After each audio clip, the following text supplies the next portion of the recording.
You're listening to the Vint Wine Podcast, where you'll hear interviews and stories from around the wine world. From writers and critics to winemakers and sommeliers, we'll explore the people and businesses who are instrumental in shaping wine culture. Enjoy the show. Hey everyone, welcome back to another episode of the Vint Wine Podcast, production of the Vint Marketplace, your source for top wines and spirits of the world at vintmarketplace.com. I'm joined in studio, as always, by Billy Galanko. How you doing, Billy? Doing well. Just buckling down for the last run here ahead of my MW Stage 1 exam. Yeah, do you feel well prepared, or is there like a ceiling to that and the rest is luck and recall? It's certainly less than the Stage 2 exam, so I feel pretty good. The interesting part is when you do the second stage, 5 days of essay questions, and you get a selection of essay questions to pick from each day. So you can pick the ones that fit best to you in each category: viticulture, winemaking. There's P3, which is like winemaking packaging. But for my exam, they basically just pick 3 essays out of everything that they've done in Stage 2 in the past many years. And you have to do one, and then you get a choice between 2 others. So it's you have to prepare for everything, but who knows? It could really hinge on which question you get on the day. Do you like the vineyard stuff best, or what do you like best? Or do you feel like you have the most? I'm just trying to think of the things that we talk about on here. I think we talk a lot about vineyard management, but is that something that you are really into? Yeah, for me, it's the most interesting and tangible. You can go to a vineyard, you can see how these things are working. There's so much chemistry and nuance in winemaking, which we'll talk with our guest today about, that you can go so deep. And it's just like science isn't really my forte. So I feel more the viticulture side. Also, I'm growing my grapevines. Well, I had 2. I'm pretty sure one got young Esca and died. So that was sad. Yeah, there are things with Esca. Basically, it's a trunk disease, and basically my trunk and this little grapevine started turning black, and then you open it up on the inside, and basically it was just getting choked with not being able to send all the nutrients to its leaves, which was sad because I think a cat jumped on it. We have a cat that jumps in and out of our patio, and I think it snapped it in half, and I thought I saved it, but I think the bacteria got in, or the fungus got in and killed it. So sad. I still have one, but not hopeful. Yeah, on being a vineyard owner, my dad wants to plant some grapes and then make some wine. I'm like, it's going to take 4 years, 4 to 7 years. He's like, I'll just plant a couple vines. I'm like, well, you're also only going to get a bottle of wine. So you should probably just plant 2, 20 or 30 foot rows and just start there or something. He's like, rows. And so anyways, we started talking about some of that stuff, and we were online and just looking at different things. I was showing him some different, vineyard layouts. And we were just talking about sort of spacing. And I was telling him about the basket training that I was able to see when we went to Santorini, and, just all the nuances that you can see in how vineyards are set up and how, you can train and get the most out of vines. And that was my recent discussion. And I could tell he felt like it was biting off maybe more than he could chew when he just wanted to put up an arbor and let some grapes grow on it. Kind of, which is fine. I'm just I don't think you're going to be able to make more than a solo cup's worth of wine, and you might be disappointed. Yeah, but it'll be a beautiful arbor. Yeah, I'm actually in the market for vines myself because I'm convinced this other one has the same trunk disease, and it's just a matter of time until it dies. So I think I'm going to not go around the neighborhood and actually go and try to buy some rootstocks online that are already good to go, at least have some roots, because otherwise I'm starting from Stage 1. Yeah, I was showing him. I was like, look, you can just go online and buy juice. It's $40 for 5 gallons or something like that on this one place we were looking, super cheap. And I was like, you just throw it in your bathtub. Billy can tell you how to do it. He's done it before. He's like, what will I put it in? I'm going to try and source a stainless steel tank for him. Concord grapes coming. Nice. All right. Well, before we get to our guest, Nancy Irelan, who is really fascinating. Speaking of East Coast winemaking from the Finger Lakes, pretty pumped to get to her interview, but we'll touch first on the news for this week. And it is the article I chose from last week's Vint Marketplace Wine News is titled Cult Wines Less Vulnerable to Climate Change, Study Finds. This was done by Washington State University. It was an article in the drinks business. And basically, They took a number of different criteria into account and looked at quality of wine on scores and in a few other things, but they found that cult wines tended in even tough years to maintain their quality in terms of scores and some other of those criteria, even in the toughest years, more so than maybe cheaper wines. I think Colt here was just a quote unquote expensive wine, maybe. Yep. Yeah. So it's interesting drawing a correlation between like scores by vintage and then price, which is really, like you said, the core of what they're trying to do here. And just saying the most expensive, the most well-known, the most acclaimed producers, regardless of vintage, do really well and get high scores, I guess, do really well. So I think some of that's probably just score inflation for cult producers anyways. Mm-hmm. You get a 99 on a great year and you get a 96 or 97 on a bad, quote unquote, bad vintage. The other, and we talked about it a little bit offline, is like the obvious connection between cult or higher end producers and the vineyard practices that are common there. I think probably enable better yields, better fruit, even in some of those challenging years versus the less acclaimed producers. But I also struggle to say that too, because just because you don't have critical acclaim doesn't mean you're not doing good work in the vineyard. We've had plenty of guests on who fit that category. No, I think you touched on something there though, is that it's not necessarily the quality of the work in the vineyard, but they also have the luxury of sorting heavily if there was any damaged fruit.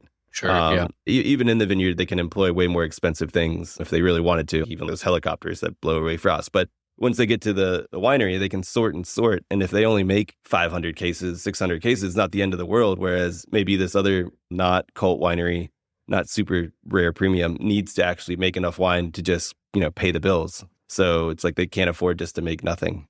So I think a lot of these factors come into effect. I just thought it was funny because they were like, non-cult wines were more likely to be impacted by difficult conditions or growing seasons than for cult wines. And it's just, you're just basically describing most of the wine world of being like, they have on vintages and off vintages. Sure. It's just interesting. You called out the true point, which I wasn't thinking much about, which is like the sorting and the ability to simply not make wine from a certain block or entire vineyard in 1 year. Or not bottle, say, like the single vineyard expression of that wine in that year and maybe use it in a blend lower down in the portfolio. Yeah, that's not a luxury that a producer with less resources, whatever that might mean, has. Yeah, people who aren't selling their wine for hundreds and hundreds of dollars a bottle and have all of it pre-sold each year. Correct.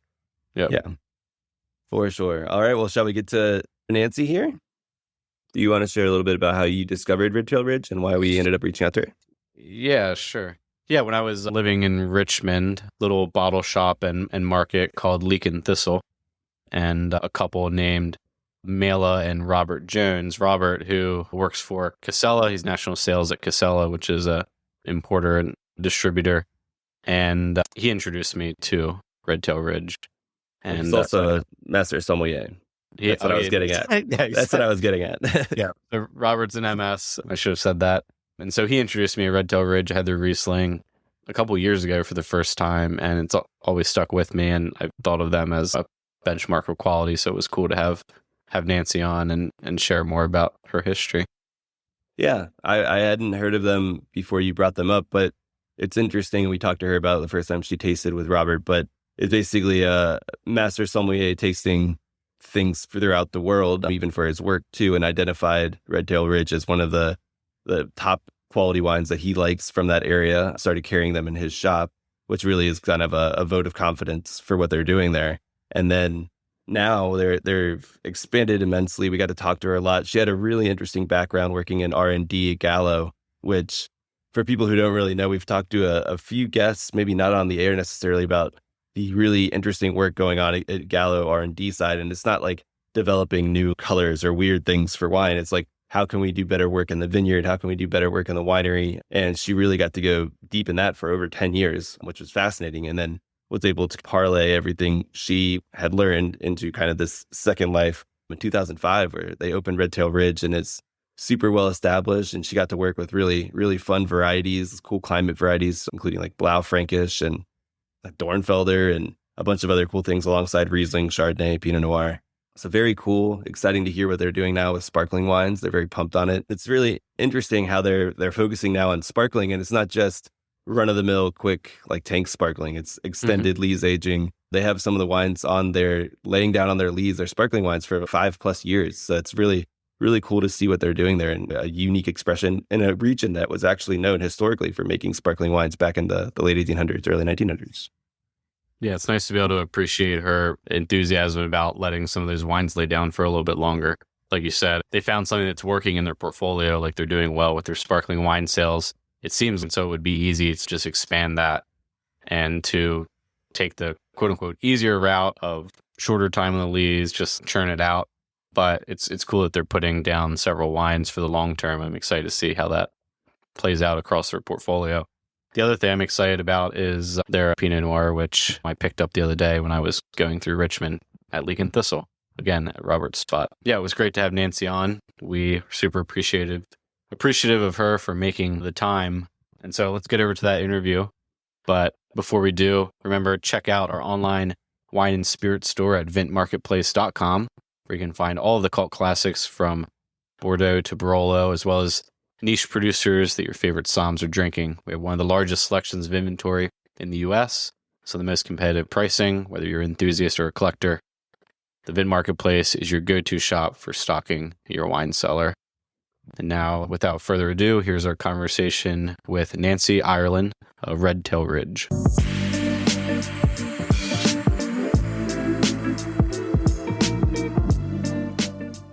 Hi, Nancy. Thanks so much for joining us today. That's my pleasure. Nice to meet you too. Yeah, we're excited to chat. I was telling you just offline before we started that I think I was introduced to your wines back in either 2019 or 2020.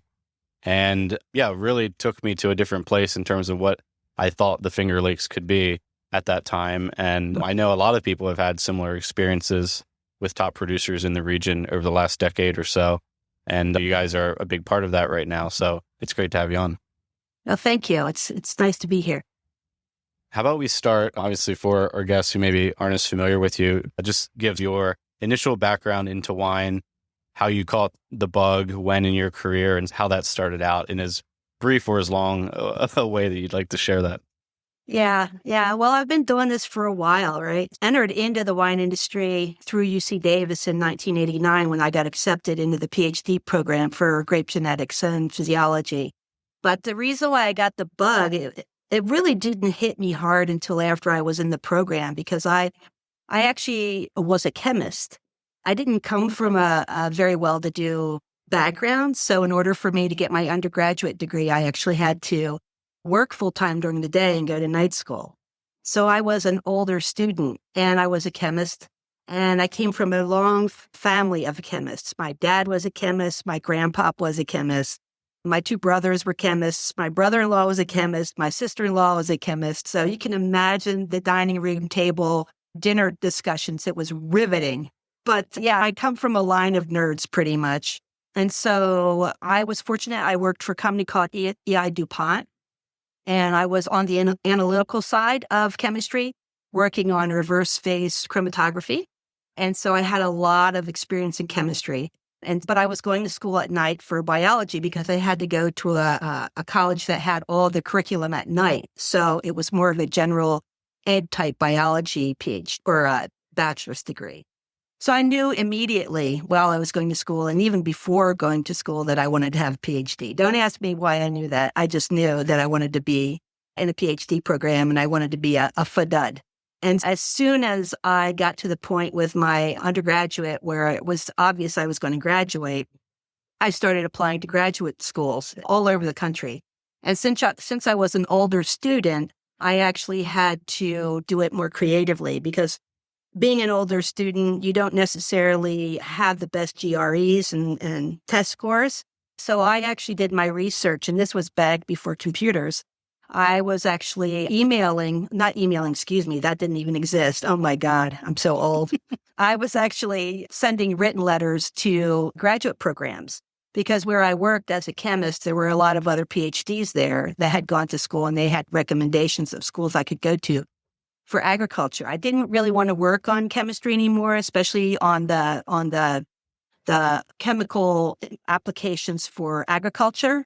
there was a new technology out called molecular biology and genetics, and it was very promising and also less evasive. And it was, in my mind at that time, it was the future. So I really wanted to get into one of those more advanced programs.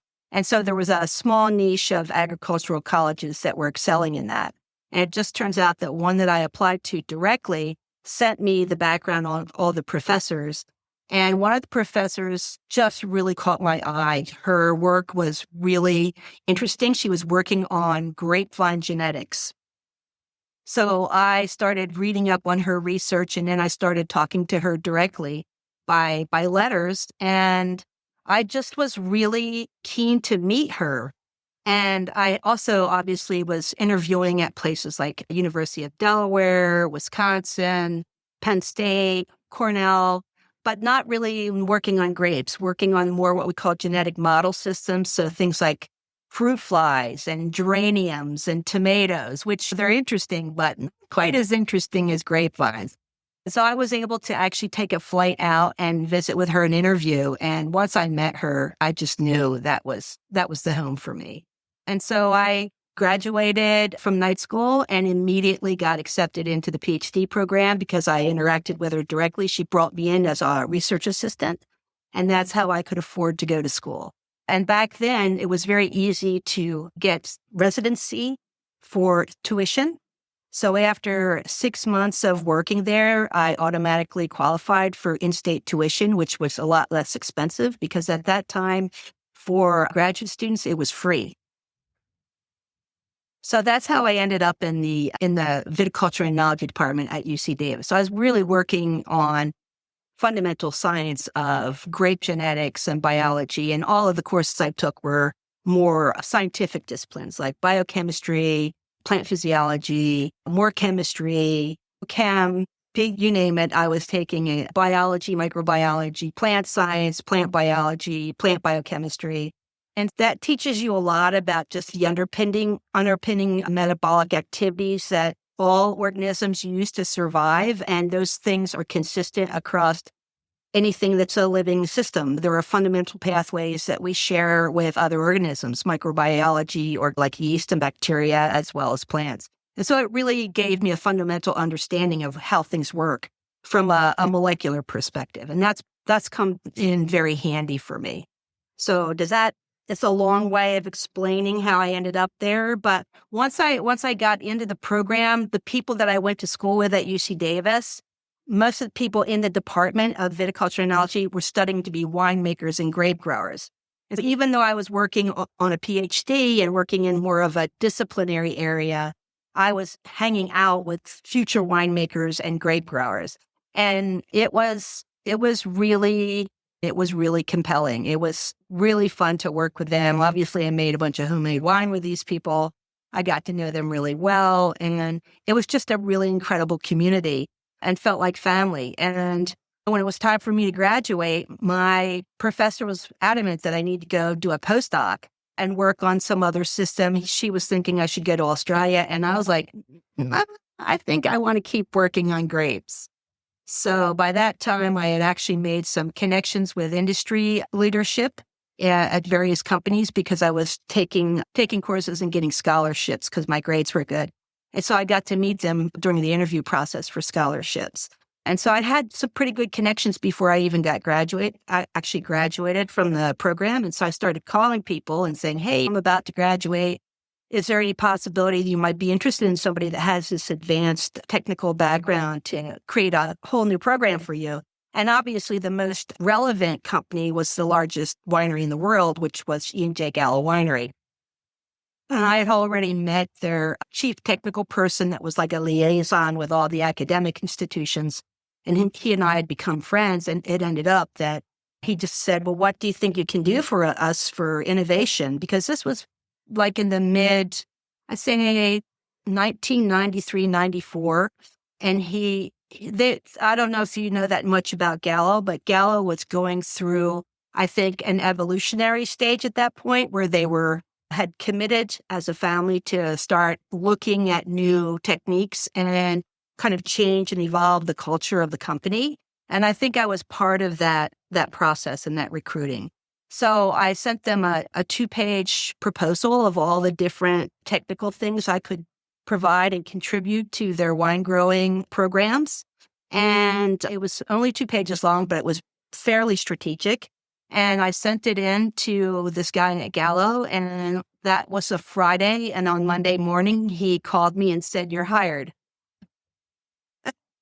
And the rest is kind of history. I never really, once I started working in the viticulture and knowledge department and got to know the faculty and the team, the members there, I work with the students there, I really never looked back. And I honestly have not looked back since. It's always been looking forward, not too much looking in the rearview mirror. So I guess that's a long way of answering your question. Yeah, it's impressive that you caught and maintained the bug through a PhD program, because I feel like PhD programs are where like creativity and aspirations can go to die in certain disciplines. So the fact that you came out of that time and invigorated, like you said, to keep looking ahead and be innovative and excited about the career field is great. What were maybe one or two of the things that you had on that 2-pager that oh my God, that was so long ago, the 1994. I think there was a lot about quality improvement, improving. As Gallo is has their own little internal university system. They have had it for a long time. Even before I started there, they were well known for their technical expertise in how they make the wines there. The objective at Gallo is to make quality and consistent wines for each price point. And that's something that they have obviously been very successful at. And I just wrote a proposal about how I could support that and how I could actually start integrating some of this new technology that I had been working with molecular biology to make it easier to detect issues and then resolve issues. And so for the 12 years that I worked there, I was pretty much charged with fixing everyone's problems. And you can imagine that there was a variety, because you're working on every different type of variety under every different type of circumstances. Gallo has multiple wineries in California. At that time, they had partnerships in Australia, New Zealand, in Europe. And so there was no end to the variety of things that would end up coming across my desk or being assigned to me. And it was an exciting time. I was also charged with looking forward with my research capability and my connections in the academic areas to put my 15-year plus hat on and to help to create better approaches to growing grapes and making wine as well, like making fermentation more efficient and more consistent, being able to identify potential spoilage issues before they actually happen and spoiled an entire 400,000 gallon tank. Do you know what I mean? But we were also the people that got the call late at night or early in the morning with, "We've got a problem at this particular facility and it needs to be fixed." We were like grape and wine detectives, right? So you come in after the fact and you have to ask a series of questions and get as much data as you can at your fingertips to try to determine what the cause is. Because you can't really fix something until you truly understand how it happened in the first place. And you don't want to keep having the same issues. So it's best if you understand the source so that you can put into process protocols and strategies to avoid it in the future. So it was an exciting time for me. It was 12 years of never-ending, changing opportunities to learn. And learning for me was something that I've always been interested in. Yeah, so it was great. It was working in the grapevines, in the vineyards with viticulturists and with our contract growers, and then also working in the cellar with the winemakers and our quality control people and our marketing people to some extent. But I was fairly buffered from that for the most part. I was mostly production and operations. What I guess in the vineyards, and then we'll move on soon to Red Tail Ridge. But I guess what I guess a lot of people as a whole don't understand how integral chemistry and at least a working understanding is for winemaking, especially at a high volume level. Can you talk just briefly about what you would see in the vineyards and how you would contribute? Is it like Was that having to do with treatments, or was it having to do with getting the grapes to the optimal acid, sugar, whatever compound level? Yeah. Yeah. No, let me see. Some of the stuff I worked on, some of the things that, some of the projects, core projects I worked on, one was dealing with identifying and controlling, putting into place protocols to avoid Brettanomyces spoilage. So back when I was working on this, we were involved in actually identifying what the spoilage compounds were that create the manure and the vinyl shower curtain. And so one of my subgroups in my department were the analytical chemists, or the grape chemists and the wine chemists. And so we were charged with basically isolating those compounds and purifying them and identifying them. And that's how we found out about 4-ethylphenol, 4-ethylglycol. These were all projects that were also cooperative with academic institutions as well, right?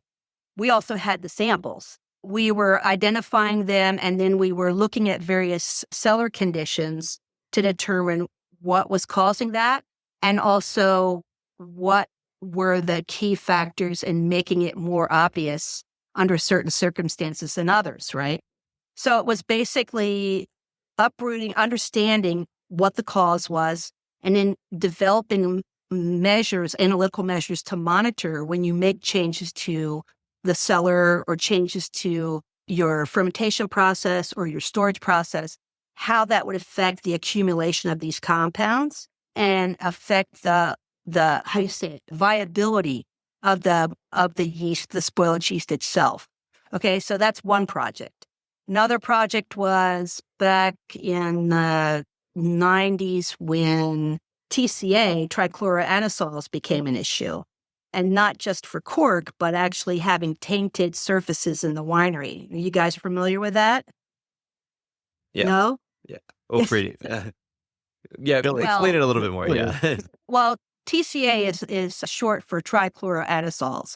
And those are the compounds that produce the musty cork, bad cork aromatic.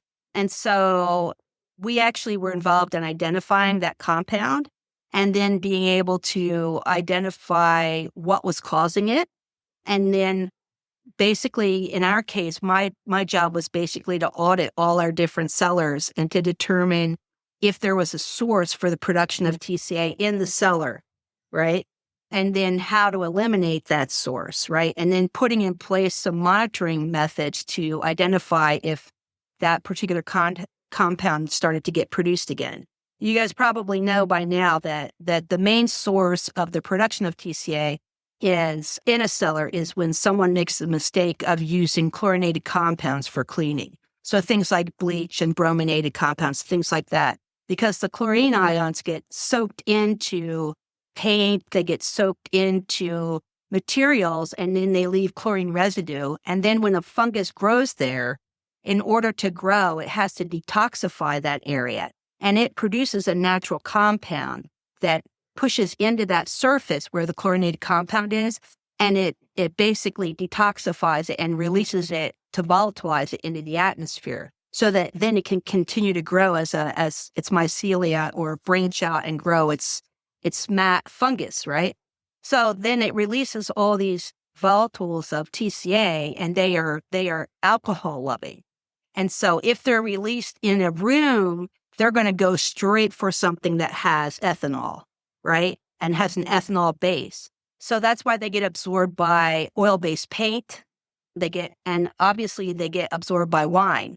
And they selectively get absorbed by wine. Like compounds will seek it out and get absorbed into the wine. And so my job was basically identifying all of the key components that were involved in that process and then putting in place quality control protocols to avoid it. Does that answer your question? Yeah, no, definitely. Yeah, like corked wines. I think it's fun trying to explain that to somebody. I think you did it really well in a succinct way. One random question, and then we'll move in. One last nerdy one is, do overly ripe grapes that are oxidized on the vine lead to more possibility of Brettanomyces, or is that not necessarily the case? I don't know as if there's a correlation there, but then again, I've been out of the game just doing traditional winemaking for 20 years now.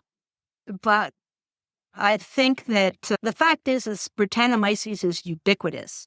It's also known as Deckera bruxellensis. I don't know if you guys want to nerd out on the actual Latin names or what, but it's ubiquitous. It's in the soil, it's in the atmosphere, it's in your cellar, right? It's only under specific circumstances that it will exploit those circumstances and then bloom and grow. And I don't necessarily think there are certain varietals that have more, in order to make these kind of horsey compounds, the glycols that we talked about, they have to have the building blocks for that, right? And we call those precursors, okay? And those precursors are produced by the grape plant. And there are certain red grape varieties that have more precursor pools than others. So there are some that will express Brettanomyces much more easily and much more intensely than other red varietals. Make sense? Like, Yep. for example, Syrah. Yep. Syrah has an unusual amount of, these are all precursors that are, I believe, or if I can remember with this brain, in the cinema, they're in a specific pathway that I'm having a hard time pronouncing right now, but they're in a specific pathway, and that pathway produces precursors, and in certain varieties, there's more of those precursors produced, like Syrah and Pinot Noir. Things of those types of varieties are more predisposed to showing those contaminants. Interesting. Yeah. So technically, any variety could display those, but those are just most predisposed to that. Yeah. I mean, I think honestly, there could be precursors in white varieties. Yeah. But not very many. So you don't see it sensory wise like Sure. you would see in a red variety. But for sure, your cellar conditions are going to make it more probable for Brettanomyces to exploit that situation. If you're not practicing good sulfur management, if you're not keeping them in a cooler environment, they will basically take advantage of that. Your cellar needs to be cool so that it doesn't make it easier for Brettanomyces to grow and proliferate. And you also have to be careful about making sure you have a little bit of sulfur in your wine to deter or detract from Brettanomyces just going crazy and procreating and creating more Brettanomyces and creating more spoilage. And the other thing that's important is if you know you have a potential issue in your cellar, you need to cull all the barrels that could be infected with the bloom of Brettanomyces. You have to do a lot of sanitation. I think it drops right down to really good cellar practice and cellar sanitation. You need to make sure your barrels are clean. You need to make sure that your winery is as clean as it can be, right? That reduces your potential risk. And if you know you have a problem in the cellar, the best way to deal with it, if you're working with the wine and the wine is still at an interesting level of Brettanomyces, unfortunately, the best way to manage that is you have to filter that wine in order to get rid of the Brettanomyces so that it can't go into the bottle with the wine and then go into someone's cellar and have it warm up and have it start producing Brettanomyces. That's a real sad situation. When you have a beautiful wine that has that earthy, a little bit, just a tiny touch of Brettanomyces, and it's beautiful, and you buy it, and you put it in your cellar, and then you come back in about a year or 2 years and you taste it, and it's, wow, this is not good. I like how you describe, like, sort of you went from the chemistry right to the practical, which is, okay, all this chemistry, but it really comes down to you need to take care of cleaning in the cellar. Yeah. It's so fundamental. Quite honestly, that's the core thing that I learned from all my time at Gallo and all of the issues that I saw.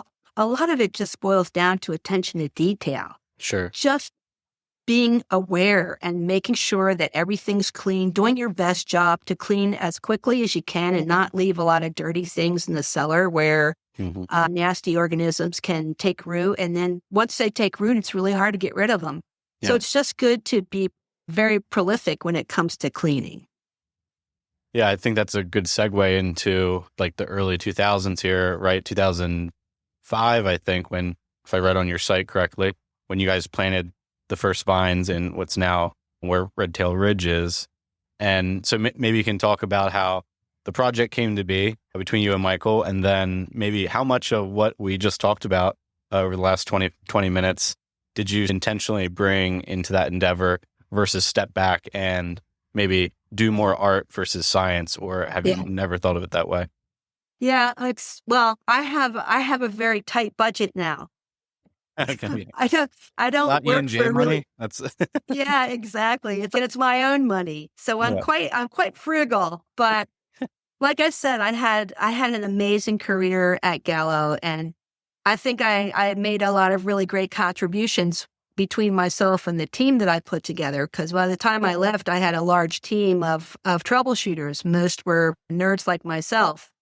And they were very good at what they did. And then it got to the point where I had hired so many people, and I was delegating all the stuff that I actually wanted to. I'm a doer. I don't know if you guys can tell that or not, but I like to touch things and I like to be in the process. That's where I feel the most comfortable. But when you work for a big company like Gallo, one of the perks of doing a job is you just keep getting promoted. So I just kept getting promoted to the point where at the end of my career, they promoted me into vice president. And I wasn't really actively in the vineyard as much. I wasn't in the cellar as much. I was still very much strategic as to what we were working on and how we were doing things, but I was delegating all the actual hands-on activity. And really my day consisted of going to meetings. And so I had an executive assistant who would figure out my schedule for the day and put my schedule on my desk so that when I came in the morning, I knew what I had to do. And it was just back-to-back meetings. And a lot of it had to do with sitting around a table with a bunch of other vice presidents and talking about where we wanted to invest money and arguing about budgets. And I'm not a very patient person. I don't know if you can tell that, but I felt more like I was becoming more of I wouldn't say politician, but diplomacy became very, very important. Do you know what I mean? Consensus building and diplomacy. And I'm just not very patient. And I would have to go in and get budget and funding for my team, they were incredible people. And I wanted to make sure they were well funded because they were working on the day-to-day issues, but also looking at new techniques for 15 years down the road, including what varieties we want to focus on and how do we want to ferment them and what kind of trellising technique do we want to use, what kind of roots. It came all the way down to vineyard design and development and replanting and stuff like that. Well, those are 15-year projects, right? 6 years before a vineyard becomes fully mature. So I'm sitting at a table with a bunch of other vice presidents, many of these people who are from other business industries like Taco Bell and Boeing and GE. And they're very business savvy people. But I'm at the table and I'm talking about growing grapes and making wine and dealing with these types of issues. And I would lay out like a 7-year plan for a project. And everybody was so incredibly polite. I have to say they were very polite. And then they would let me go into my spiel.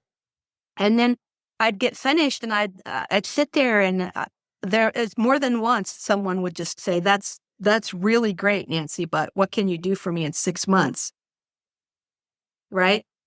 And there's only so many times that you can, because I had to get funding. So I had to keep going back into these meetings and having the same conversation, only trying to figure out a different way to frame it so that they could see the value of it. And it just became emotionally exhausting. Do you know what I mean? Yeah. And frustrating. So I just said to myself, I gotta do my own thing. And I talked to my husband about it, and we wanted to find a place where we could create a whole portfolio, like a brand, not just buy an acre. And we wanted to do it with our own savings, which was key because we didn't want to bring in a bunch of outside investors and then argue about money again. I was pretty much done with that. At the time, I had relationships with a lot of academic institutions because that was part of my responsibility, was liaisoning with academic institutions and doing projects and collaborations. And so we did some work with Montpellier, AWRI, of various institutions in the United States. And one of those institutions was Cornell. So I started going to visit Cornell because I had some USDA projects I was working on in Geneva. And then also, as time went on, I became a member of their industry advisory board. And so I was involved in the activities that were happening there. And it turned out that the extension viticulturist was a good buddy of mine. And so every time I would come into town, he would take me out to tour the industry. And so for the first couple of years, it was pretty rough. And it was like, whoa, but I could see people figuring it out, right? I could see people figuring out what to grow it, how to make the wines, and really taking a sense of pride in the quality of the product that they were putting out. And so as time went on, I saw more and more potential there. But not only that, it's like, this is you guys have tasted the wines. The wines are so unique. They are so different than any other style that you'll catch in domestically. They're nothing like a hot, dry climate wine. They're completely opposite that. They're much more old world. And for me, that was super compelling because I had been working on multiple projects, but mostly in hot, dry climates because we were doing work in Australia and doing work in California and areas like that. And it was very much a specific type of climate. Coming to the Finger Lakes, it was very unusual for me. And it was obviously incredibly challenging because we have weather in the Finger Lakes. So it's not as though you can see bloom happen, set your watch for a certain number of days and know exactly when you're going to pick, right? Because that's the way viticulture is or was when I was in California. It was very predictable. You'll have water unless you turn the irrigation on. But that's not the case in the Finger Lakes. And so it was really exciting. And there's a history here. So this is one of the oldest wine regions in the country. The first vineyards were in the 1820s. And the first focus in the 1800s was traditional method sparkling. And there's an academic institution here for grapes and wine, one of the best in the world, Cornell. So these were all like building blocks for what I saw as a potential future for a great premium wine production area. Not to mention the fact that there were multi-generational grape growing families here who were ready to really take on and tackle the challenge of creating a fine wine destination. They wanted this place to become a destination for fine wine, and you could feel it. There was so much energy and so much passion here when we first started coming here, and it was like electric. There was just so much of it, and we wanted to be a part of that. We wanted to be a part of a wave of people that wanted to change the landscape agriculturally for this region, and also raise the bar of living for people that live here. Because when we first moved here, there was quite a bit of patches of poverty. We still have certain aspects of that, but I think everyone here is working hard to raise the quality of living here as a group. So it's just an important thing. So that's why we ended up diving in, because of all of those opportunities. But all of it, too, was a lot of energy here and a lot of willingness to lean into changing things and making this place a destination. Yeah, and so you planted your first vines. I think it was Pinot Noir, and then came some of the white varieties, right? Mm-hmm. And your winery was up in 2009. Mm-hmm. And so by that time, what's your immediate vision? Now you have, I didn't count how many different labels that you're bottling today as part of the portfolio, but what was the vision then? And then has that sort of played out? I'm sure it's played out exactly how you thought right? Since then, or maybe you can talk about the portfolio and then we'll talk about some of the specific wines. Developing a business up here in the Finger Lakes is always a little bit by the seat of your pants. Do you know what I mean? It's always kind of like there's always something new. And again, the weather, it's very important up here if you're a farmer to be nimble. You have to be able to change things up on the fly because of the weather. But getting back to your question, I heard your question. Getting back to your question, how many SKUs, how many wines do I grow? Is that what you're asking? Well, I guess I was just trying to look back at when that portfolio was starting. Has it evolved the way that you envisioned it now to almost 15 years ago? Yeah, And that's all. Actually, there are some learnings that I had after I moved here, right? I had a notion of what I wanted to do. One of the projects that I worked on at Gallo in the mid-90s. And so in the mid-90s, everybody knew climate was changing then, right? If you're a farmer, you already knew it was getting hotter and drier in California in the mid-90s. And so the issue was like, maybe we shouldn't be growing Chardonnay and Pinot Noir in the Central Valley of California. Maybe that's not a good idea. And so there were some really innovative minds in Gallo at the time on the marketing side. There was a guy who was like, well, let's take a look at some of these more unusual varieties from Europe. Let's work it with FPS and bring in some of these esoteric, at that point they were esoteric varieties, and see if they're better suited for a hotter, drier climate. So one of my projects was to initiate a research vineyard, which quite honestly is bigger than my current vineyard, and plant out all these unusual, somewhat for that time, unusual varieties, and then make research wines from them, and then put them through the sensory department for testing for defects, and et cetera, and then put them in front of the winemakers. And from that work, we found certain varieties that were really interesting for a hot, dry climate. And so now you see those in Lodi blends, right? Tintacal, Bernarda, Nera Diavola, Touriga Francesa, the list goes on, Aleatico. They're all now part of the blend profile for a lot of these red wine blends in the Lodi area, right? But some of the wines that I personally tasted, I was not all that compelled by, right? And those were things like Terroir de Gallo, Lagrein, Dornfelder, Blaufränkisch, Schweigelt, right? I was like, these are not that interesting. They were like flat. Ralfga would have been great for port in my mind, but it just didn't seem like it had any soul. Didn't seem like it had any kind of personality. But when we started looking at the Finger Lakes, I was like, it's a completely opposite weather, right? It's a short, cold growing season, which is completely opposite. We have weather, which is completely opposite. Our soils are calcareous and high pH, which is similar to a lot of the cooler regions of Europe. And so I was like, well, maybe I looked at these varieties that didn't do so well in the hot climate. And I was like, well, look where they're grown. These are cool climate varieties. And so that's a lot of the reasoning of why very early on we planted things like Terroir de Gallo, Dornfelder, and we leaned into Blaufränkisch. But by far, the biggest planting that we planted was Pinot Noir. And I don't really talk about it a lot because if I did, people would think I was insane. But we did.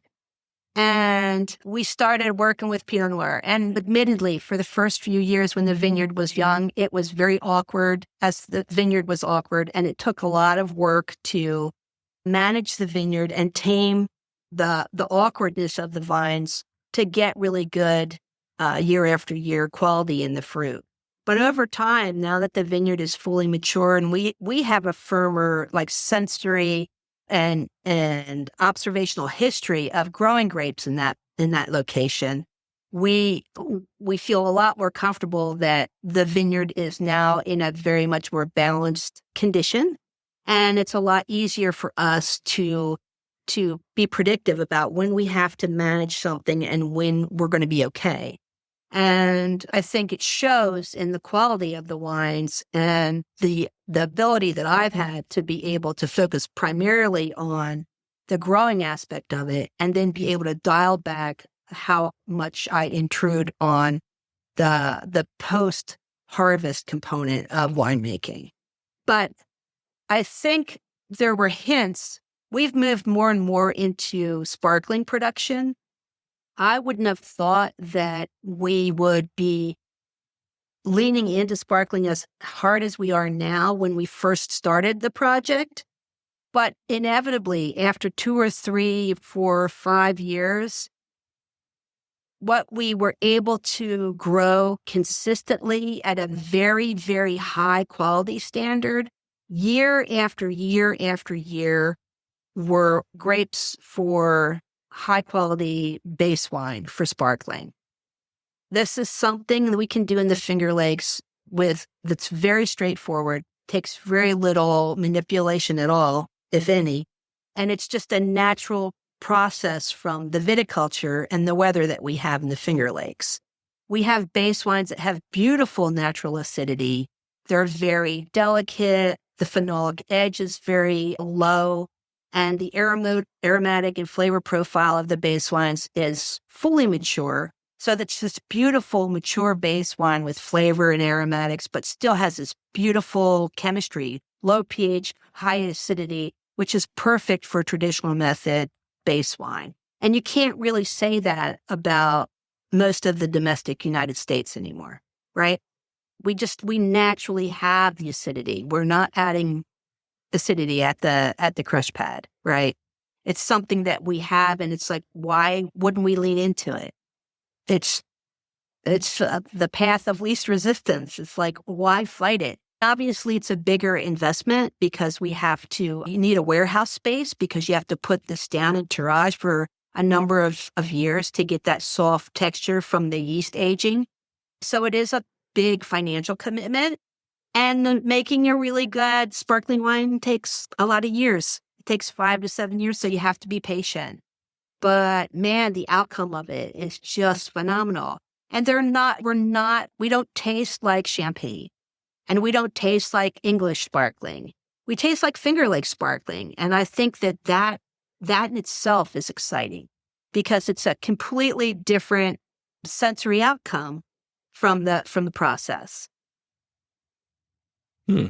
That's fascinating. Now you had me thinking about the old school sparkling from the area, or like Catawba or something. And now I'm trying to visualize what this one might taste like. I was going to ask you about your general winemaking ethos, but now I want to stick on sparkling for a second. How would you describe the difference to your approach for a more aromatic variety, like your Riesling, like your sect that you make, versus like the Chardonnay-based sparkling that you maybe lay down, for similar time or similar style? Well, the funny thing is on our bench, so we have alluvial, like glacial till soil. It's not shale. Okay. It's a heavier clay soil.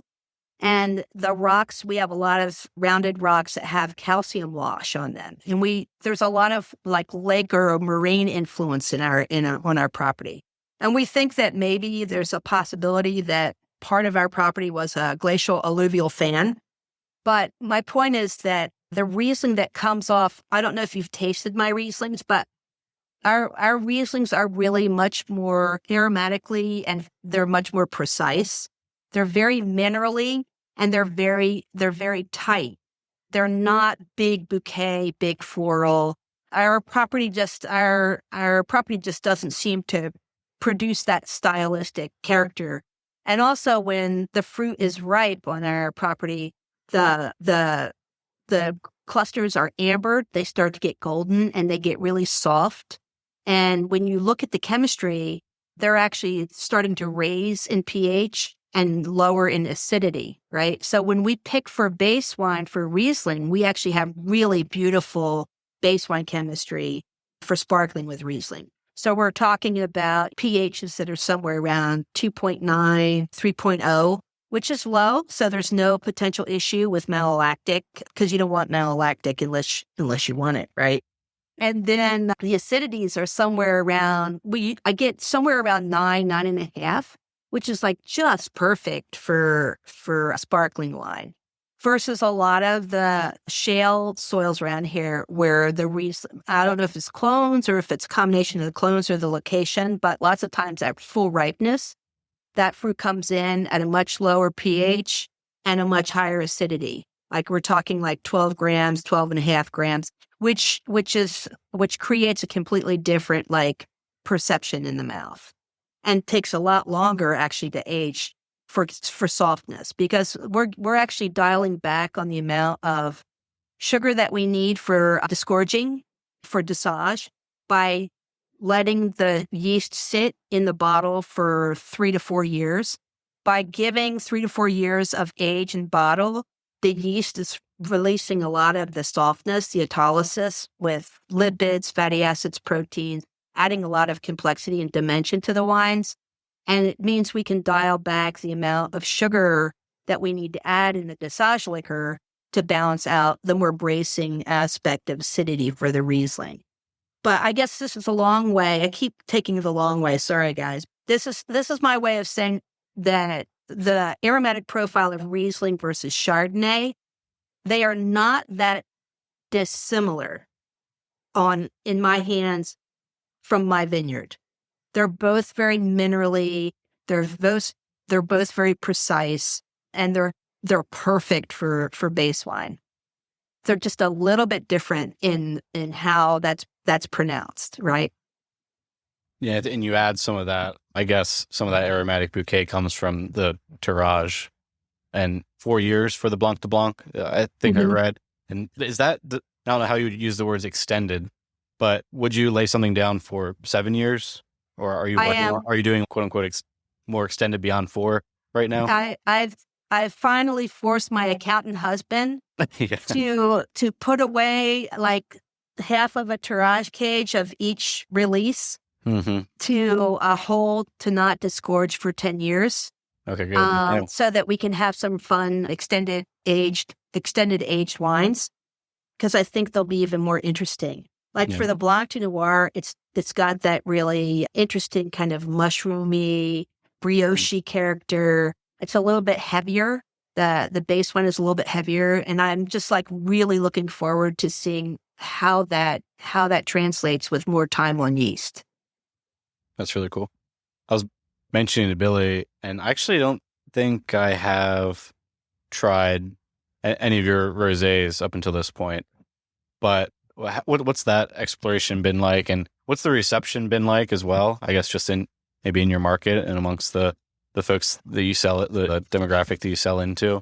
Well, has that been a really great boon for your portfolio? Or I make so many rosés. So let's see here. Are you talking about a sparkling rosé? Well, I initially had the Pinot Noir in mind, the still wine, but also interested in hearing about the sparklings as well, especially since that's a focus. Yeah. That they all do very well, and they're not necessarily like. There are some people that like I do a dry rosé now that gets distributed. That's about a 50-50 Zweigelt and Cab Franc.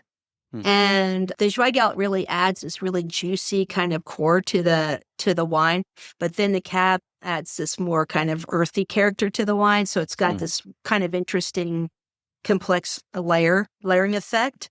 And that has been doing very well.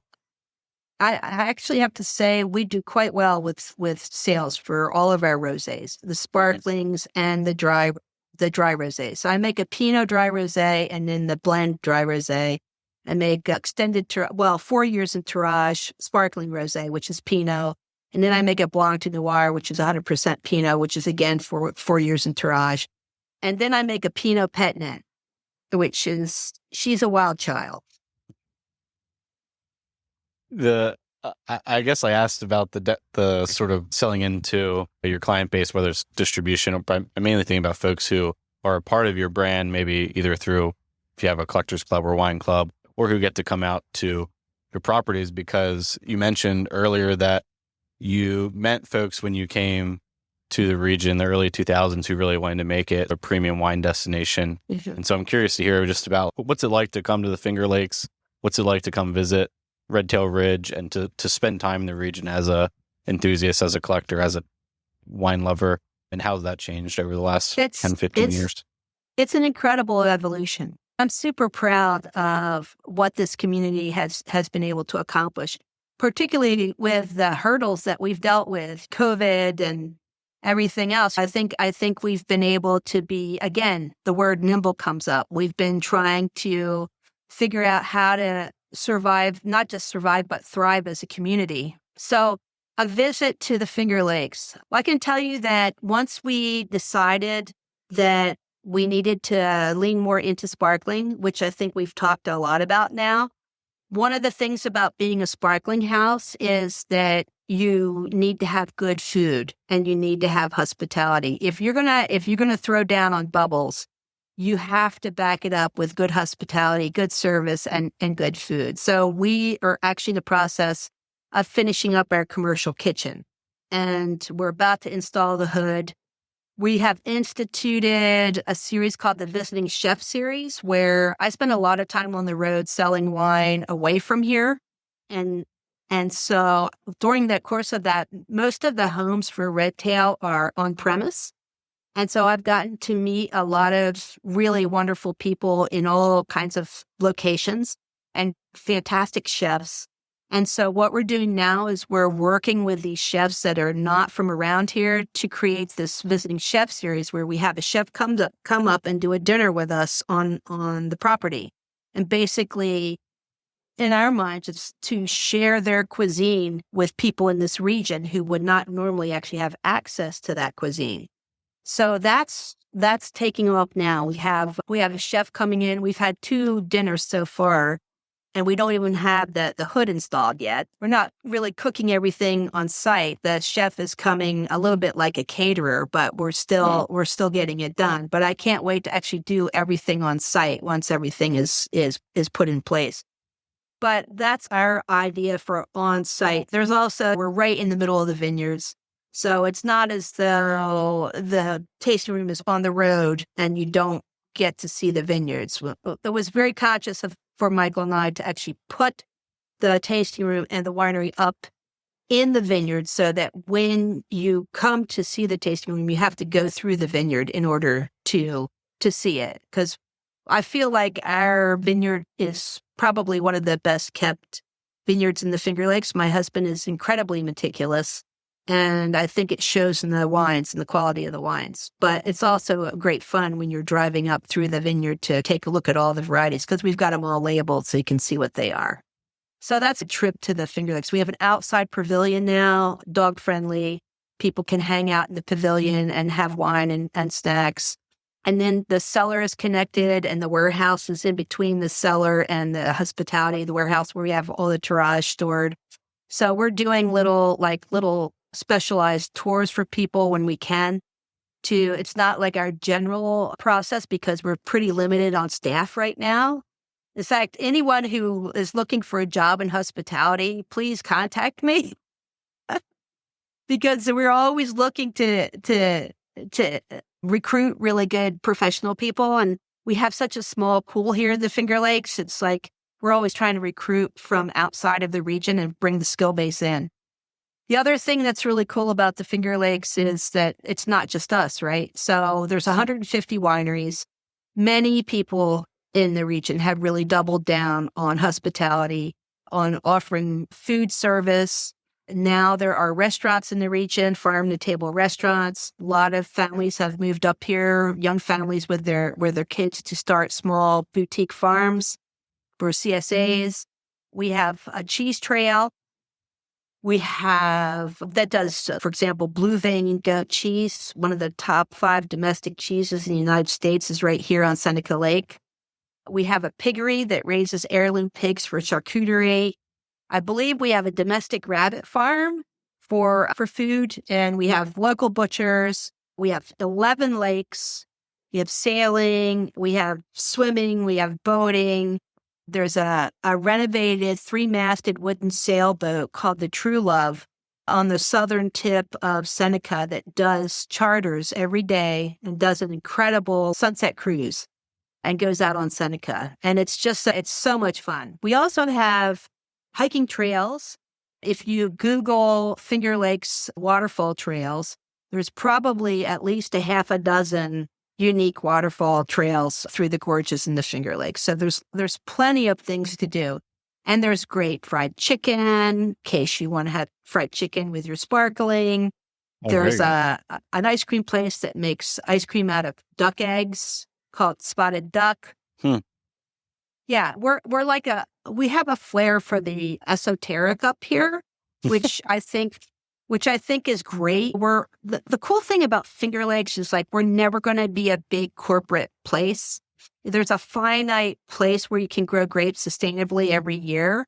And it's right around the margin of the lakes, right? So we're never going to be this huge ranch style wine region. Yeah. We're always going to be small and nichey.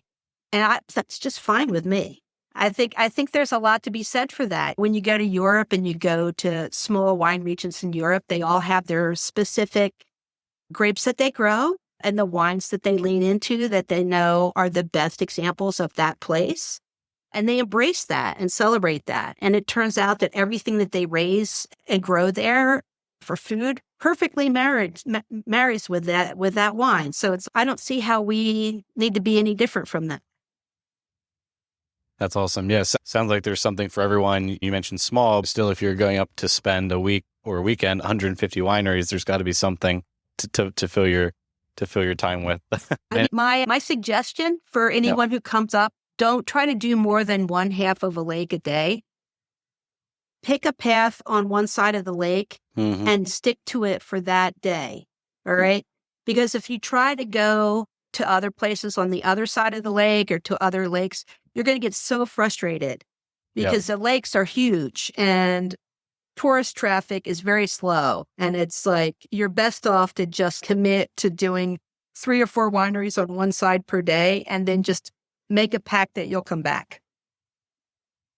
That's great advice. And definitely everyone obviously should make Red Tail Ridge a part of that journey. Nancy, it sounds like you guys have a really great thing going. And I said early on that certainly based on the wines that I've had from the region, a benchmark for quality there. And sounds like coming up, raising the bar for hospitality too. It's great. That's really great as well. A couple of years ago, Michael and I got nominated for a James Beard a couple times in a row. That was right before the pandemic. But I feel like that's a really great kind of indication of the growth of this region. And I think it's a great acknowledgement for the community as a whole that there's so much to do here now.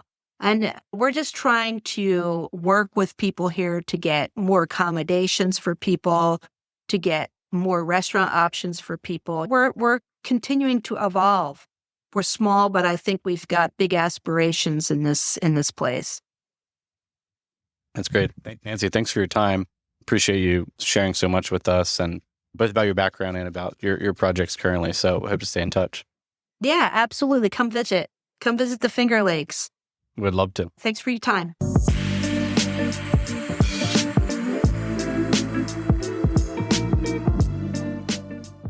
All right. That was our interview with Nancy Irelan. Everybody go buy some Red Tail Ridge. Go visit them if you can. She made it sound so exciting to be there.